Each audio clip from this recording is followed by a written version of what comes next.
An influencer has been caught lying to try and promote her own brand and damage a small indie brand. Made by Mitchell is coming to Ulta, and Skims is releasing whatever the fluff this is. Welcome to this week's new makeup releases, where we are going to chat about the new makeup that's been released, announced, and sneak peeked. I'll let you know how I feel about these things, and then you let me know how you feel about these things down in the comments. As you're seeing this, I'm actually on a flight.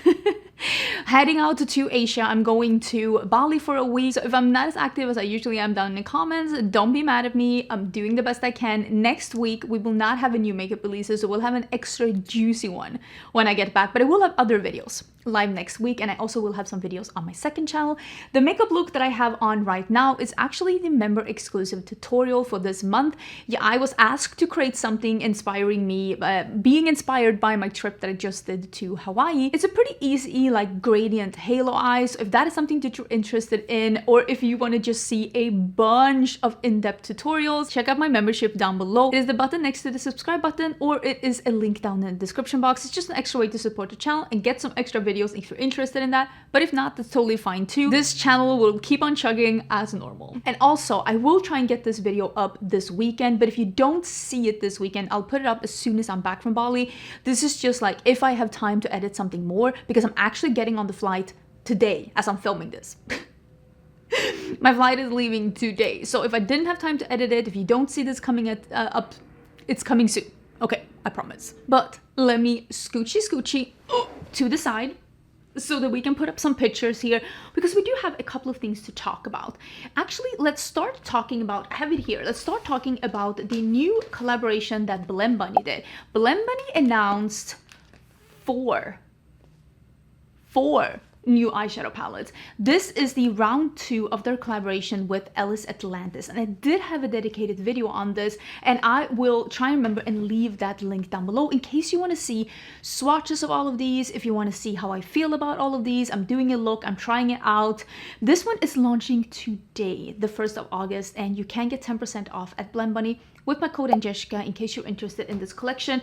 I will say, releasing 4 palettes at the same time, bold choice for sure. And I do think the pre-order is open as well for the Ellis Atlantis round 1, the big palette, and I talk about that in the video that was live, I think on Tuesday. I'm trying to think, it was last week. Oh my, time is a concept that has lost all meaning for me. Was it this week? It might have been last, I have no idea. The video is up. The video is up, and I will leave it if I remember down below, but you can always check back on my channel if you want to see more about this collection. But like I said, launching today. Another palette that is launching, when is this launching? This is from Simply Posh. This is the Down to Earth palette. The pre-order for this palette opens August 4th at 3 p.m. Central Time. And again, you can use my code here as well and get 10% off at Simply Posh. I love Simply Posh Cosmetics. I think they make such fun palettes. They have a very silky smooth formula. Their shimmers are amazing. I love their concepts. I love their color stories. This one is a little similar to the Coastal palette that came out last year, but this one is a little bit more vibrant, which fits me better. The one that came out last year was a little bit more muted, and I think this one fits me better personally with my skin tone. I do think I will be getting this one in PR, so I will dig into this one once I am back from my travels. I just really like their palettes. I've tried a bunch of their palettes from before, and I really like the look of those 2 like greenish shimmers in this one. They seem like they would make the most lovely like smoky olive like eye looks, and I am actually really intrigued to be trying that one out. I love Simply Posh Cosmetics. I'm so excited to have another palette from them. Should we talk about the fact that Made by Mitchell is coming to Ulta? I, in a way, am surprised, and in a way I am not. Made by Mitchell has not made it a secret that they have found immense success on TikTok Shop. TikTok Shop is honestly just a shopping nightmare. It's a monster. The way that people are shopping on TikTok Shop is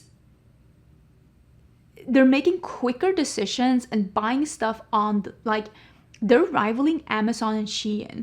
Do you remember how we used to talk about like in a way we still are, that like they're the fastest of fast fashion, they're the it's just not sustainable. And now TikTok Shop is selling the same, sometimes garbage as you find on those websites, but just even faster. You don't even have to give them your payment information. You just press buy now and it's yours. And a lot of brands for this reason have been able to do like home shopping network kind of live shows where people are just spontaneously buying stuff left, right, and center. And there has been some brands that have had humongous success on TikTok Shop because of this, and it's now secret. It is Made by Mitchell, it is P. Louise, it is BK Beauty, it is Glamlight, brands that are just selling like crazy. Tarte recently have been highlighted as a brand that is selling just like bananas on TikTok Shop. And I find it fascinating that they're now going to go into brick and mortar, because I'm wondering if the hype that they have built on TikTok Shop is going to be able to really transform them into a success in brick and mortar, in Ulta. I've tried Made by Mitchell, and I'm going to be totally honest, I have a full face of Made by Mitchell. It was basically me like giving them a second chance. I didn't like most of it. Like the quality. Their cream products in a stick? No. I haven't tried their cream cases. I know they're very famous for that. My friend Heather Austin really, really loves those. She even traveled with that when we went to Greece together. She brought one of them. So I think that those, I mean, might be better quality, but a lot of the things that I tried was, some were great, a lot was like mid, and some of it was just not good at all. And I am fascinated to see how this success is gonna translate into people actually being able to see it in real life and make more well thought through purchases, which TikTok Shop usually is not. How that is going to translate, or if now the brand already has such a cult following because of social media that people are hyped for the brand for the sake of the brand. I'm thinking Morphe back in the day. I would love to hear your thoughts about this, because I find it fascinating that we are now going in this direction. Brands were leaving brick and mortar because it wasn't giving them the success they wanted, and they found that success on social media. Because that's what TikTok is. It is a social media fast shopping experience.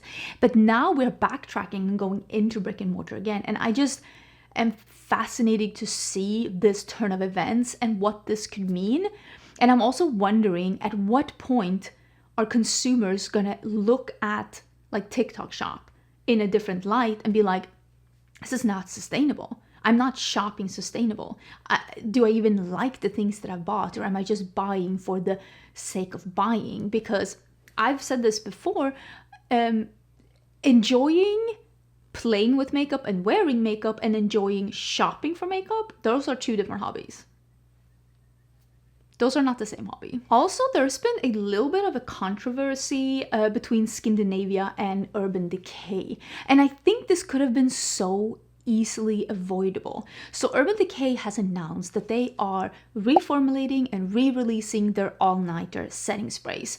And that happens all the time, that brands reformulate for one reason or another. The brands will always say that they're reformulating because they needed to make the product better. But I can tell you, as a somewhat beauty insider, that's not the case. A lot of the time when brands are reformulating, it is because they have to. They have been bought up by someone and they need to reformulate. The factory that they worked with, they're no longer working with, so they have to reformulate. Some ingredients are being banned, so they have to reformulate. Or the formula that they're having right now is too expensive, so they need to reformulate. There's a lot of different, or ingredient that they're using, this happens a lot with eyeshadows, is no longer being produced, so they have to reformulate because they have to change the ingredients because the ingredients they use no longer exist. There are a bunch of different reasons why a brand chooses to reformulate, but it is rarely to make the product better. If they wanted to make the product better, usually they'll just scrap that product and come out with something different. Like they have a powder highlighter that nobody liked, they're gonna scrap that and come out with a brand new powder highlighter in a different formula with a different name, with a different packaging, and they're just gonna pretend that old one didn't exist. You've seen that time and time before. So what I find really fascinating, and I could not find this online. I I searched, but I couldn't find it. Maybe it's out there, I couldn't find it. There is a clip that Urban Decay themselves put up on their site, and then they took it down, which is basically they put up this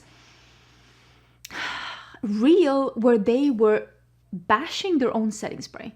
They were putting up all these comments and reviews that people have left saying the setting spray is awful. And then they were announcing, tada, we're reformulating. But this is a very curated, and I'm going to be honest, kind of untruthful portray of the situation. Because first of all, these setting sprays by Urban Decay is probably their most well-loved product, and I'm going to be honest, have probably carried the brand when they have not been doing that well. I would be, if I go on Sephora right now and I look at bestsellers for Urban Decay, I would be deeply surprised if the setting spray is not the first one on the list. Let us check and see. Oh, actually, wait a minute. Is this actually true? Okay, so the eyeliner pencil is number 1, but then the lipsticks is number 2, and I honestly don't think that's true. In here, the setting spray is number 6 on the list. I don't know if I believe that. I'm gonna be totally honest with you. I don't know if I believe that, because there was a couple of products there that just I do think that list is either they just had a sale on some of those products and that's why they're higher on the list. That could be the case, because I don't know the bestseller since when? The last week? The last year? I wish it was a little bit more transparent, but I would guess that this setting spray has carried them for a bit, and it is pretty well loved. It is a pretty well loved setting spray. And I think most people in the beauty community, I'm not talking consumers, I'm saying people that have been reviewing beauty for a while and people that are somewhat involved in the business, they knew that Scandinavia, which is a beauty manufacturer, they were producing this setting spray for Urban Decay, and they had the patent for this formula that has a special cooling agent in it. Not only does it set the makeup and prolong the wear, it cools down your face when you put it on. So Scandinavia, after seeing this post from Urban Decay, when they were literally bashing because it's their formula, they put up a statement saying, we're breaking up basically, and saying that Urban Decay has chosen to end this really long relationship. And I think that it just soured this new release by Urban Decay, and they could have easily avoided this by just not bashing the formula. You could have just said our best-selling setting spray is getting a facelift. That's all you needed to do. And why are they severing ties with Scandinavia and no longer using their formula? It could be that they don't want to be depending on someone else for a product in their line. Like, they want to be in charge of the formulation, because I do think that Scandinavia had patented this cooling formulation.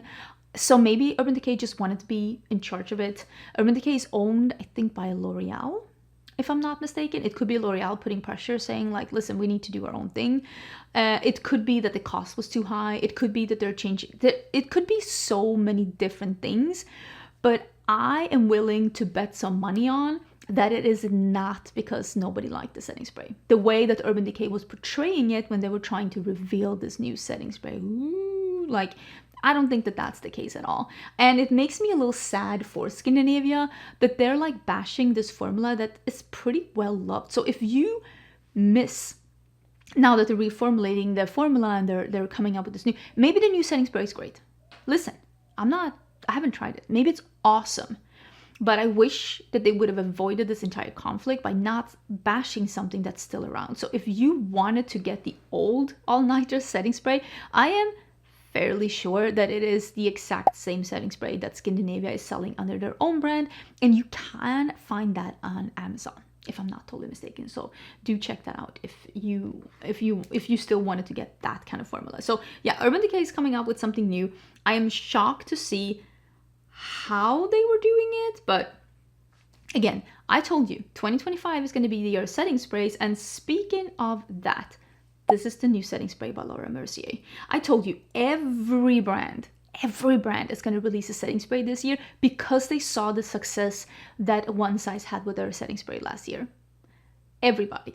And listen, someone called me the Nostradamus of makeup, and something things I do see in the stars, and everybody is coming up with one. And this is the Laura Mercier one. This is the Translucent Hydrating Setting Spray Ultra Blur. Our first powered by air, continuous setting spray that provides 24-hour hydration and wear while instantly blurring skin. Sure. Smudge, transfer, and waterproof.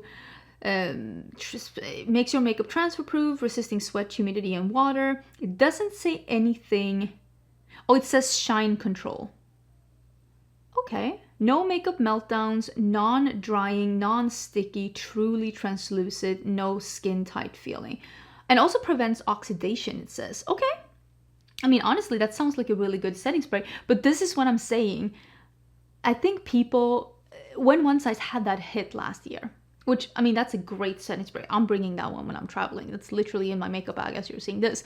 But when people saw the success of that, that's when I think brands really opened their eyes to like, oh, people are actually really looking for a setting spray that actually really, really, really works. And I think they're starting to like tinker in their little labs and with their marketing team, like, how can we make this happen? This sounds lovely. And the bottle is beautiful. I might try that one. I do get some PR from Laura Mercier. They asked me if I wanted, they sent me a PR mail and they asked me if I wanted to try a new, I don't want to reveal what it's coming out, but it was something that I wasn't interested in, so I declined. And I wonder if this one would be sent out in the same mailer. I might buy this one myself because I do want to try that out. And I will say, living in a really warm and humid climate, setting spray really does work. Somebody actually said in my comments a couple of weeks ago, and I 1,000,000% agree, they said, if you think setting spray doesn't work, you haven't used enough. 100% agree. We talked about was it last week, I think? The new Fenty Beauty Diamond highlighter, Diamond Balm highlighter in the lavender one. And they are actually coming out with 3 different shades. And now those like glitter eye crayons we talked about a while ago, they're coming out to retailers as well. And they're also coming out with another of those body glows in a more diamond shade, and the lip gloss in a stick in a diamond shade. That's not for me. That is not for me, but that lavender diamond balm veil, I do want to try that one. They're also coming out with Trophy Wife in the diamond formula. They do have Trophy Wife. I still think they do, at least they have when they started, which is a very true yellowy gold highlighter, but now they're coming out with it in the diamond balm like glittery finish. I think that's really smart, honestly, and I think that it could make people open their eyes even more for this color and for this formula. But I want to get the Lavender Lover. I really want to get that one. I hope it doesn't sell out before I can get it, because I'm very, very intrigued by that one. I have been so into purple blushes as of late, and I want to get a purple highlighter to go with it. I'm easy like that, okay? That's just what I want. Also, I am fairly sure that I have said in this, maybe in this series, but at least on my channel, that again, the hype and the popularity that Milk Makeup had with their jelly blush sticks last year is going to translate into them coming out with that in more formulas, which hasn't really happened yet. And I'm kind of surprised that Milk didn't milk this concept more. Pun intended. But instead what has happened is that other brands have released those jelly formulas in different things, and now both Moira and Makeup Revolution is coming out with the jelly stick and a highlighter formula, and they're both coming out with it at the same time, which again, as someone who does work with makeup formulations and makeup manufacturings, I do, even though I've been to Cosmoprof, I know how these things work, and I'm gonna assume, because they're both more affordable brands, I'm gonna assume that both of these work with a factory that said, we have been able to make this jelly formula. Do you want to be able to use that in different kind of products? And you can always change your formula a little bit, but sometimes the factory will say like, oh, we can do this formula. Do you want to like tweak it to your interest? And I'm guessing they're both in the same boat with this one, because it looks very similar, and it's both, they're releasing highlighter jelly sticks. So yeah, I will say Makeup Revolution has been really on it with the jelly formulations. They have done blushes, they have done lipsticks, they have done primers, they've done all different things with these jelly sticks, and I am so surprised that Milk has not. Like, what is that about? You had this humongous hit and it took you forever to come up with anything else in it. Like, capitalize on this. Like, you could have done, this could have been Milk. This could have been you, babe. Instead, you're like, I don't know, still developing things. I have no idea, but this does look really interesting. Is this something that I'm gonna try out? Probably not. I mean, never say never. Never say never, but I'm not like foaming at the mouth to get this. They do look very, very sparkly. And if I'm gonna do a sparkly highlighter right now, I think I'm gonna go with the Fenty one. Speaking of Makeup Revolution, they're also coming out with a Bouncy Blur blush. This is that kind of blush formula that has been very popular the last year. Again, I'm guessing there is a factory that perfected this kind of formulation. There's, again, nothing wrong with that, but this has been the kind of formula that a bunch of brands have been coming out with. I know Ravi Beauty had it, Makeup Revolution had it, Kylie Cosmetics had it. It is just a cream to powder, very like bouncy, almost super shock shadow kind of a feel, but even a little bit more powdery and like blurring on the skin. The Rare Beauty blushes are quite honestly beautiful. Like, they're a stunning formulation, and I will say I really like the colors that they chose here. They're really, really beautiful colors. That Paprika Pop is a stunning color. I think that looks really, really beautiful. Again, am I gonna try this one out? I mean, this one I feel like I'm more intrigued by, especially that Paprika Pop. That looks like a beautiful shade. I'm not 100% sure if this one has a little bit of sheen or not. When you look at the close-up pictures of it, it looks like it does, but I'm not 100% sure. But honestly, I think it looks really pretty. Another drugstore release that has come, and this one is available at Ulta. This is by Juvia's Place, and they have released the liquid bronzers. Bronzed liquid bronzers come in a very dark and a very light shade, and usually Juvia's Place is a black-owned business. They have a really good like shade inclusion when it comes to the different shades that they're offering. I have realized that overall, liquid bronzers are not for me. I do enjoy the new Natasha Nona formula. I'm even wearing it today.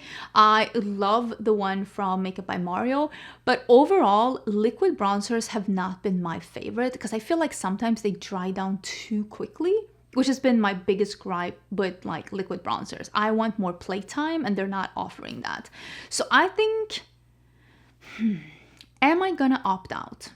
This is one of those things, if I'm ordering from Ulta and it's there, I might try it just to get like a review of it, but I'm not like, again, going to the Ulta site for it. But if you are looking for an affordable liquid bronzer, I'm fairly sure it's affordable, $20 each.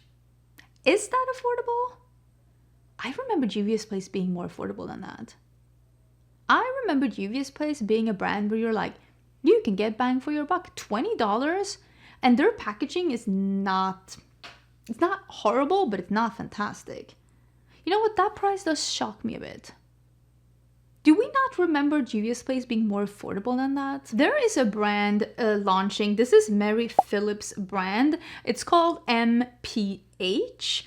And it is, she announced her own brand, turning her viral underpainting technique into a makeup line.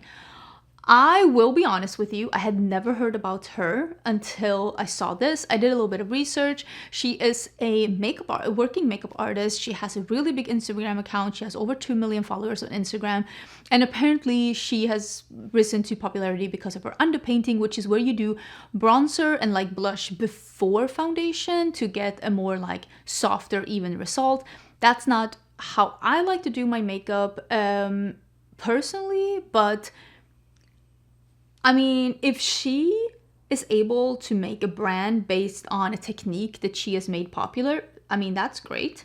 It's not something that I need or want, but the brand does look really sleek and professional. You gotta let me know.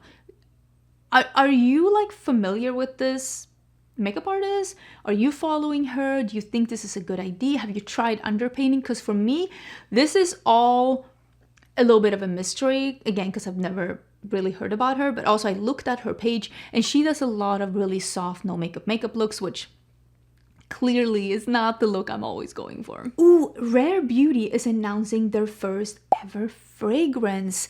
I saw some sneak peeks from the brand and I gotta say, I was not expecting that. I was not expecting them to do that. But I'm excited. I think the bottle looks beautiful. So this is an eau de parfum with vanilla and caramel. It says that it is warm and spicy. Oh, the bottle is designed with accessibility in mind. Oh yeah, because it's like a big to press. It's caramel, pistachio, pink pepper, ginger. I love ginger in fragrances. Cocoa beans, vanilla, sandalwood, tonka beans, and skin musks. This could be a fragrance that I like, depending on how well they are balancing the woods versus the sweets. If it's too sweet, it's not going to be for me. You know me, I love a lot of different kinds of fragrances, but the really, really sweet gourmands, it's one of those where I can appreciate it on others, but it's never going to be my personal favorite. Again, that's for someone else. So I'm wondering what this is going to smell like. But what is really, really interesting is that they're also releasing 4 different rare fragrance layering balms. These are going to be $19 each. The fragrance is going to be $30 for the small one, $75 for the big one, which is fairly affordable for being a perfume.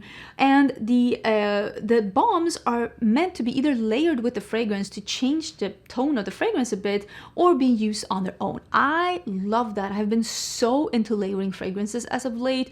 I've been layering a lot of like green and earthy and like almost like very like just fresh and outdoorsy scents together with other scents to make them more earthy. So this is amber vanilla, warm sweet gourmands, and then there is a woody oak, earthy and woody. I think I'm gonna love that. It has patchouli, oak, moss, and dry woods. That, if I am not sent this in PR, that one I will pick up. That sounds amazing. They also have a floral peony, powdery florals. That's not for me.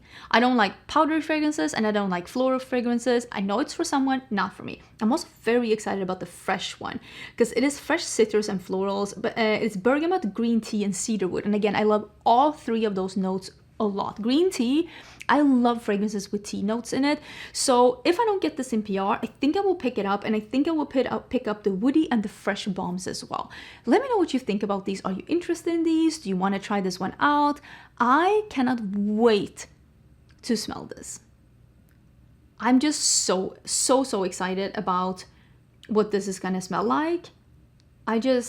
Oh, it says, my days are never the same, so I wanted a fragrance that evolves for the moment. So that's what I'm guessing what the balms are for. I think this is a really smart release, and especially now that we're so into body care and fragrances, releasing something that can be layered and mixed and matched and just different products is a great way, first of all, to capitalize on the trend that's going on, but also it's a great way of just, you know, evoking the personalization of fragrances that I think is like really big right now. I actually have the new fragrance that is coming out from Ellis, Brooklyn. This is the Queen's Caramel, and this is exactly the kind of scent that I talked about. I have a short up here on YouTube if you want to go back and check my shorts, where I am giving you a little bit of a review of the scent because they did send me this one in PR. This scent is extremely sweet gourmands, and I say that in the short. This is not for me. It's super sweet. It's very caramel. It does dry down a little bit, caramel and like boozy. It's like, it says it has bourbon, vanilla, woods in there, and does smell down a little bit of a boozy caramel. But it is way too sweet to be a perfect fragrance for me. But what I say in this reel, and I do honestly mean it, if you love really sweet gourmand scents and you love the idea of caramel, this fragrance, at least on my skin, develops beautifully. It smells actually like caramel and not like BO, because I feel like sometimes fragrances that says caramel, they end up smelling like stale old candy that's been left for months, and it's just like, don't eat this, throw this away. And I feel like they were able to do a scent that actually is a nice smelling fragrance but still being very candy, warm, gourmand. If that is for you. It is not for me. But if it is for you, I do think they did a good job with this fragrance, even though, I mean, I can recognize that a fragrance is well made without actually thinking that it's made like for me. Not everything has to be made for me. Not everything has to be made for me, and I'm okay with that. They're also coming up with a different fragrance. Where did I put it? It is called Vanilla Salt. And this one, I don't have this one, and I don't know if I'm getting scented or not, but I am intrigued to be smelling this one because this one is then supposed to be sea salt accord, whipped cream, and Madagascar vanilla. I love sea salt accord. I love a salty fragrance. It always gets me. Some of my favorite fragrances have that accord in it. There is something, I love it. I love a different fragrance, but every time I say that, people recommend really heavy fragrances to me. I love light, fresh, outdoorsy fragrances that are a little bit different. I love like grass and salt air and moss and rain. That's what I love. So when I see this, I also love lactonic fragrances, whipped cream, and I'm just like salty. I'm so fascinated by the tones in this one, and I cannot wait to try it because it's either gonna be or it's gonna be a new favorite sweet. Because again, I can do sweet if it's sweet milk. Sounds weird, but I really am intrigued by this. I'm sure it exists, but I have never heard about a fragrance that has a lactonic note together with a salty note. And I am dying to see what that's all about. Okay, we have one more fragrance that I'm gonna talk about, and this is from FORVR Mood, which is Jackie Aina's brand. I do have a scent from Jackie Aina. I see it over here. It is the one that has tobacco in it. It is a very sweet, feminine tobacco scent. If you wanted to try tobacco note, but you feel like some of them are a little bit too heavy or masculine, check out the tobacco one from FORVR Mood. It is more a feminine tobacco note, and it's really, really beautiful. I am super, super happy that I have it. It's a really nice like date night perfume. It's really nice for that. This one is called She Was Here. I haven't seen this brand release something in a hot minute, and I'm so excited to see it. Loving the brown bottle for that like fall feeling that we're coming into. This one says warm florals, which is, again, not always my perfect, but it says roasted pistachio, Turkish rose, vanilla, milk, and warm amber. So this is one of those scents where I could enjoy this depending on how heavy the rose is. I will say this is giving me Turkish delight notes with the roasted pistachio, the Turkish rose, the vanilla milk, and the amber. It's giving me like Turkish delight candy, and I'm very excited about that combination with rose and pistachio and milk.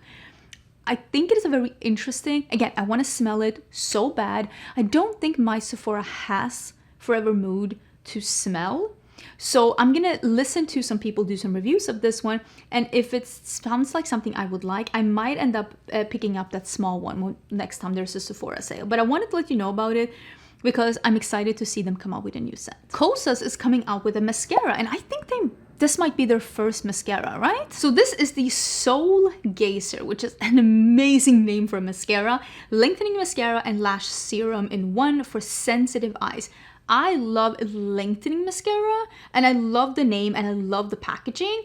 I might be intrigued by this. It's a lengthening mascara that builds without clumping, powered by boosting peptide serum for visibly longer and fuller lashes in 6 to 8 weeks. Safe for sensitive eyes. I'm very intrigued by this. It's available now at Sephora. You can buy a mini for 16 or a full size for 28. Again, I think I'm gonna put this in my wish list, and next time I do a Sephora order, I'll pick it up because I love a lengthening mascara. It's my absolute favorite type of mascara. If they say lengthening, curling, and lifting, I am there. I'm ready, I want to try it. So I'm going to try this out and let you know if this is a new favorite or not. There's a new product coming from Ravi Beauty, which is Ali Glein's brand, and this is a soft definition long wear lip liner. It comes in 4 different colors, which is not a lot of colors, but at least there are 4 nude colors. They're all like brownie colors. I think they look really pretty. $18 each, available now at Ravi Beauty. Ultra creamy, which doesn't sound like my absolute favorite favorite type of formula, but the packaging is beautiful. I love the white. The shades do look really, really pretty. The swatches are like so far from. I have to like really like zoom in to see anything. I don't hate the shades. I do think that 4 shades is very few for a lip product, but if you're interested, I will link the brand down below. One of my favorite like hair care brands, K18, is releasing a leave-in conditioner heat protectant. I am using a heat protectant right now from Kosas, which I love. It's like a jelly, like, and it doesn't weigh down my hair. Absolutely love it. There's also a dry spray-on heat protectant that I have from Beach Waver. Also really love that one, but I'm excited to see how people feel about this. So this one says a leave-in conditioner with Resilicore technology that detangles, softens, and intensely protects hair up to 450 degrees Fahrenheit, which literally I have no idea what that is in Celsius. That could be a block of ice or the core of the earth. I literally have no idea. I don't know Fahrenheit whatsoever, but this says that it is gonna help with hair breakage, which I really do need. A lightweight formula, which sounds really lovely. I'm gonna wait for some reviews of this one, and we're gonna see what that one takes us.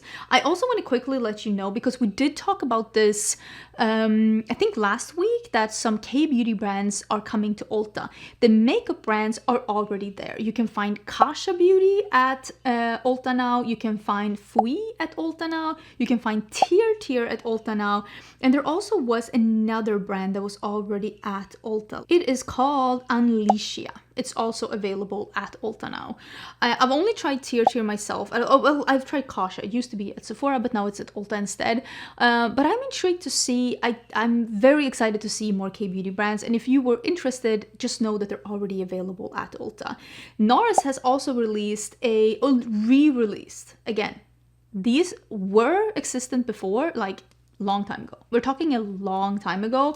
They had cream blush sticks, and now they're re-releasing it. It's the multiple soft blush stick for cheeks, eyes, and lips. So these are a multiple stick, and they come in a bunch of different shades. They actually sent me some shades. I have the package downstairs. I haven't even unpacked it because I haven't had time to try them, but I'll try them up and let you know how I feel about them. I did like the one that they had from before, but I will say, and you can see that here with these colors, none of the colors that they sent me really looked that interesting. One of them, of course, was Orgasm. Like, who's surprised? Not me. But I don't think the shade range is that fun. It's just a really pedestrian shade range, and that kind of like, not that I was like thrown off, but I wasn't intrigued. I wasn't intrigued by the shade range. It looked a little sad. I saw this one. This is from Tula. This is the Espresso Energizing Eye Balm. This is a balm that you use under your eyes with caffeine to instantly cool and energize, but it has a pearlescent finish to it, and it says you can apply it throughout the day to like energize your under eyes, or you can use it as a highlighter on your cheekbones. And I'm like, there is not a product that I can think up in my mind that can be multipled as an under eye anything and a cheek highlighter. I just don't see me either wanting highlighter or glow like that under my eyes and reapplying throughout the day. This just really mystified me, because I was like, who wants shimmery under eyes? I'm not really understanding the concept. You're not selling me on the fantasy right here. And what are you talking about? And also, I mean, you see the picture here with they were like smearing out the product a little bit. That doesn't look like an appetizing formula. That formula looks, I don't want to say rough, but it doesn't look like something where I'm like, oh my God, cannot wait to try that. Cannot wait to try that. That's not how I'm feeling at all, actually. Makeup Forever, I think we did mention this, or maybe I just skipped it because it was just like a sneak peek, but they are doing a new makeup release, and this is the HD Skin Full Cover multi-use concealer with niacinamide. It's a hydrating full coverage concealer with a dual-ended applicator that blurs skin, blah, blah, blah, blah, blah. This one is up at Sephora now. The shades that you're seeing here is not all the shades. I just copied some of the deeper shades from Makeup on Your Radar, one of the pages I love to look at news from. But I'm intrigued to see what this is going to be, because I do have an HD Skin concealer from before, but that is more of a medium coverage concealer, and I actually really like that one. I still have it in my collection and use it. So I'm intrigued to see what this is going to be. But I'm also like, does anybody like those applicators that come on concealers?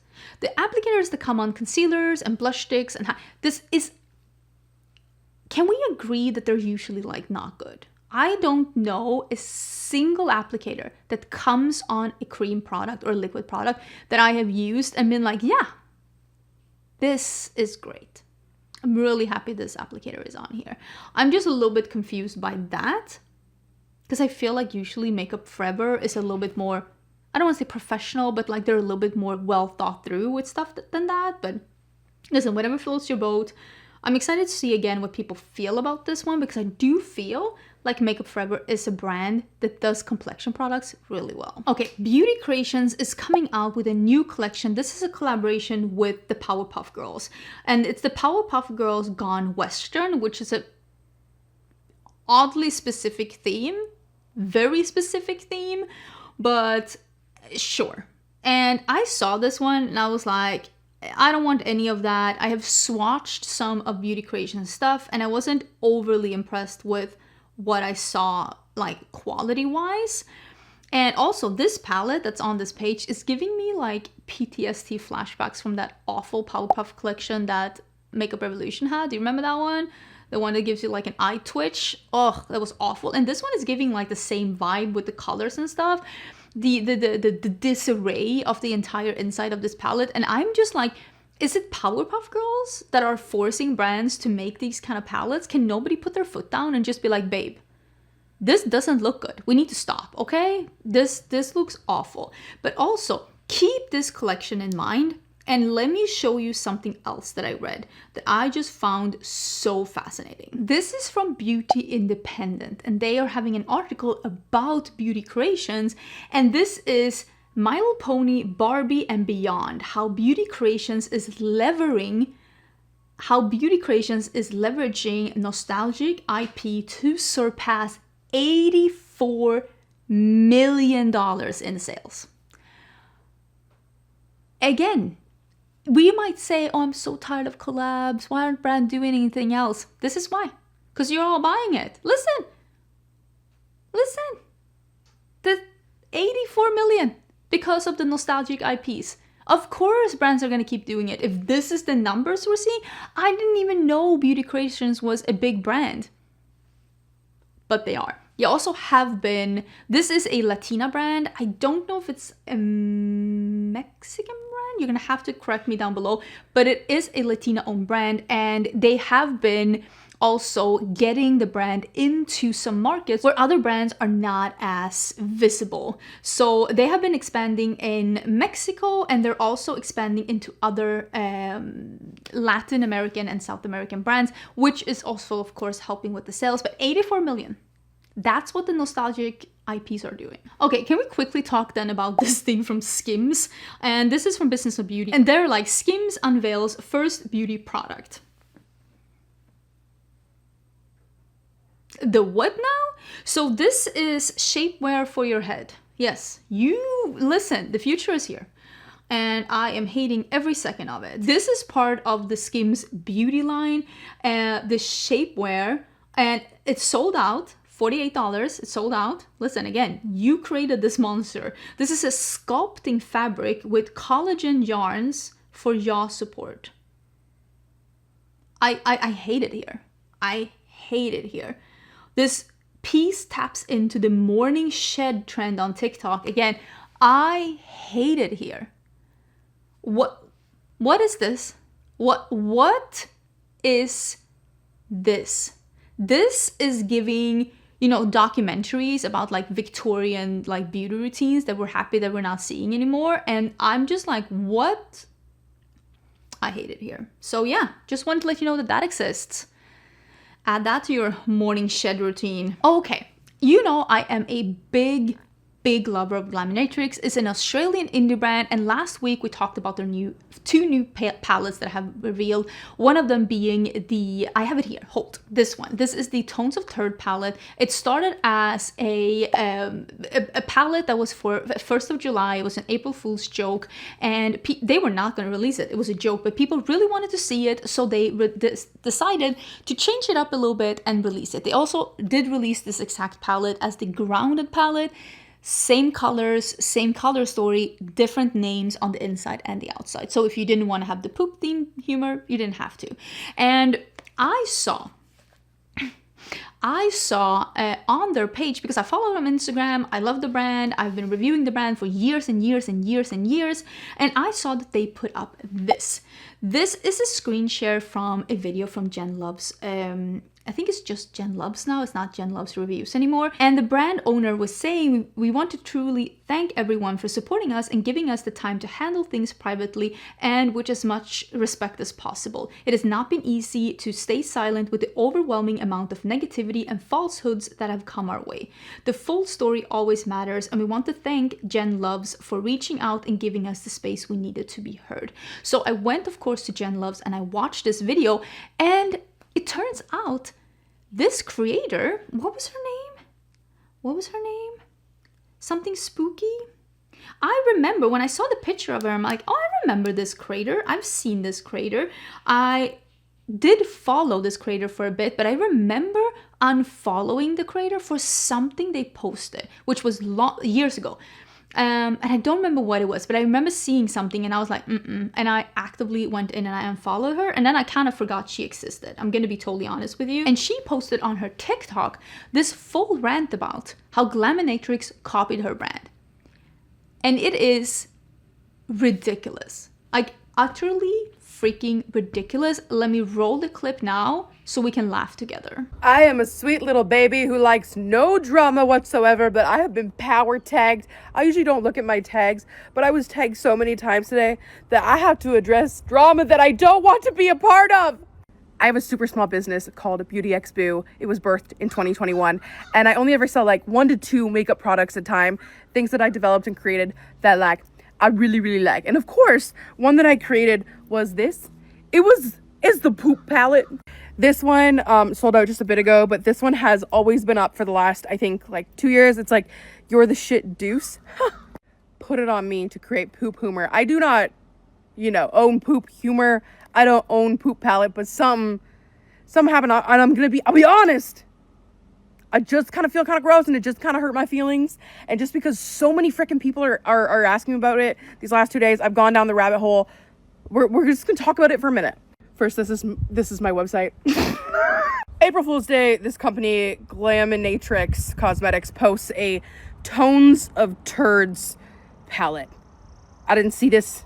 I have now learned about this. So I was like, okay, because this is what I was getting tagged in today. Like crazy. Going into these old posts and stuff, I found that I was tagged a lot and stuff like that. But I decided to dig a little deeper and see if they ever like reached out. Like, I don't own poop. I don't, but I think what shocked me was like exact names and exact colors out of my palettes were used. So I went in my email and I found this in my spam. They had wrote me and they said that they were an indie brand, same, hey, and they were from Australia and that they had done this April Fool's thing. And then to their surprise and panic, that I got brought up a lot. And they said that they hadn't seen my palette before. But today with my research, they follow me. And I kind of post about it for a lot there for a minute. So that's not the matter. Here's what happened. This is where I got sad. They said, here's a wild idea. Why don't we join forces and actually make this happen? Their palette. Which, why would I do that? Mine exists. You can buy it right now. And then they said, we're thinking about a 15-pan palette. Same humor, but elevated, prettier tones. Do you not think mine is... Why were you so passively kind of mean? Mean girl vibe, yo. Like, when you go to a YouTube video of mine, there it is. You go into any link in bio, there it is. Like, it's everywhere. It almost seems like they think that I created it once and maybe it didn't exist, but like, I think it's pretty. Look at that. I didn't want it to be all classic browns. I wanted you to really play with the colors of your asshole. I'm sorry. Today, after all the tags, I went onto their page and I had commented, and it was a nice comment. And I went back a couple hours, like it was just me being like, oh wow, I didn't know this was a thing. And then I went back a couple hours later, and they deleted it. And in that moment, I was like I was fine with all this, but it's like, no, you're being mean now. We're all women. We have to uplift each other and shit, right? I don't know. I'm at a weird place with it. Okay, I'm at a weird place. I get coming out with a palette. Maybe if one is like retired. I know companies do stuff like that. Poop is a weird one to choose, but with the names that they chose and stuff, like a lot of them, you could tell that they had seen the ones that I use, and they try to do variations of it. I'm not in their head, I can't say that. But like there are colors that are like so freaking close, and there's actual like skid mark was used, and they made their skid mark black. And if you just right now between you and me, if your skid mark is black, go to the doctor. I'm just having one of those minutes where like I know I have a lot of followers and stuff, but my business is very, very small, and I just have two products. I have a Ouija board one and a poop one, because those are my two personalities. And I feel like maybe they saw it and they saw how much people liked it and they wanted to run with it, and that's cool.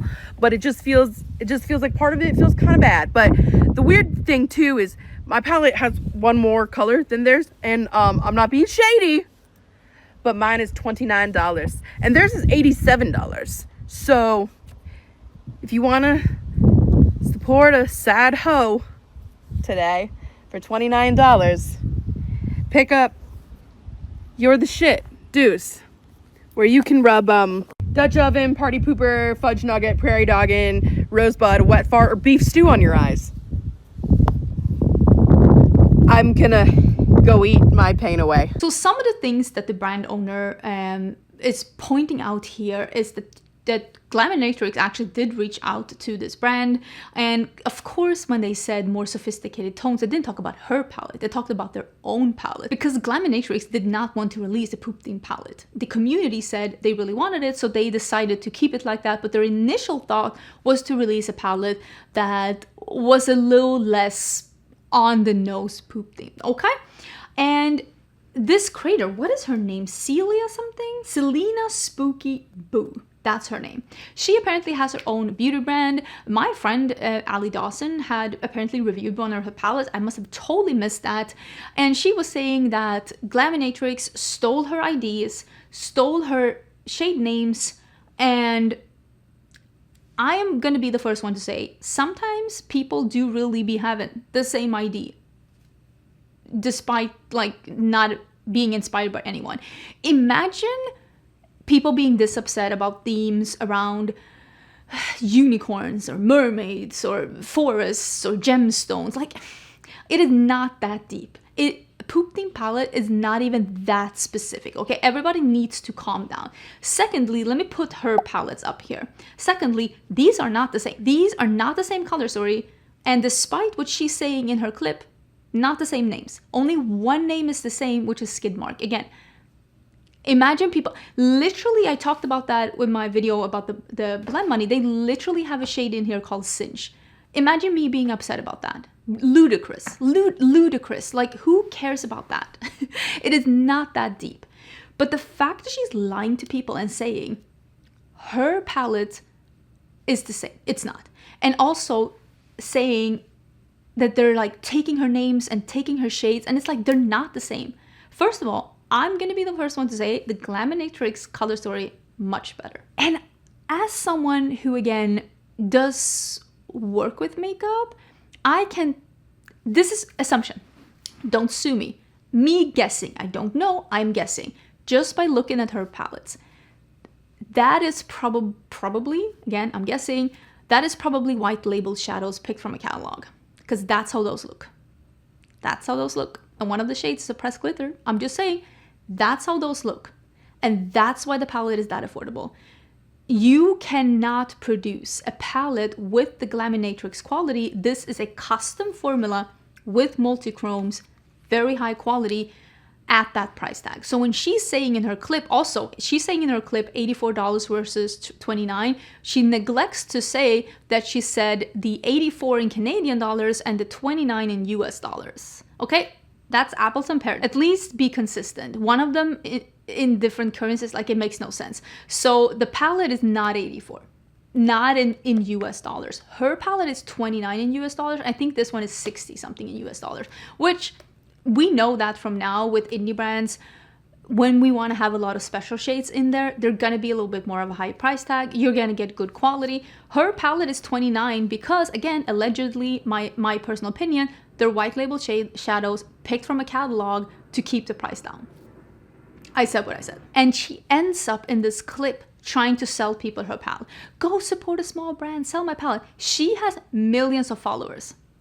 This lady is an author. She owns a makeup brand. She has a she is making much more money than Glaminatrix. This is not a creator that is hurting financially. And since this came out, her palette sold out. So she successfully sold her palette to her followers by lying and putting down Glaminatrix Cosmetics. Rude. And you are putting all of us creators to shame, showing that money does change some people. That is a bad move, and I don't like it. You can try and sell your palette without putting down other small brand owners. I don't like it at all. Absolutely not. Oh my God, I was getting really glowing. And what's also really discouraging with this whole situation, if you go into her clip on TikTok and you look at the comments, everyone is supporting her. And this goes to a bigger problem online where nobody is fact checking. We have got to, as a community, now that we're living parts of our lives online, we have got to be a little bit more critical and fact check some things. Everybody in her comments were like, oh my God, you should sue them. That's not how that works. Oh my God, they're awful. For what? What are they awful? They contacted her and she didn't read her DMs. So they released something that's very different from her palette. It's just like, people don't fact check. They listen to someone they like and they believe them blindly. The amount of times that I get comments in my comments down here, there are just blatant lies of something that someone heard somewhere. And I'm just like, you could have just fact checked that. A simple Google search would have shown you that is not true. And the fact that people are leaving so many hateful comments towards Glaminatrix in her comments without even going to their page and looking at the palette is worrisome and disturbing. Again, I hate it here.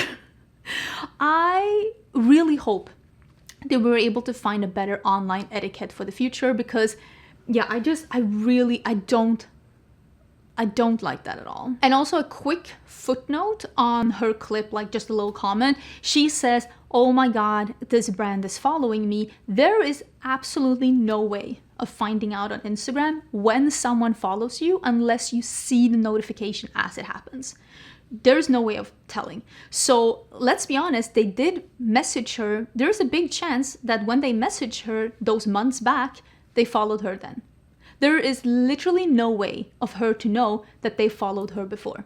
And the fact that she's portraying it in her TikTok like this brand was already following me is a misrepresentation of the information that she has, just to make them look bad. I hate it. This kind of behavior is what makes people think that influencers, creators are not good people.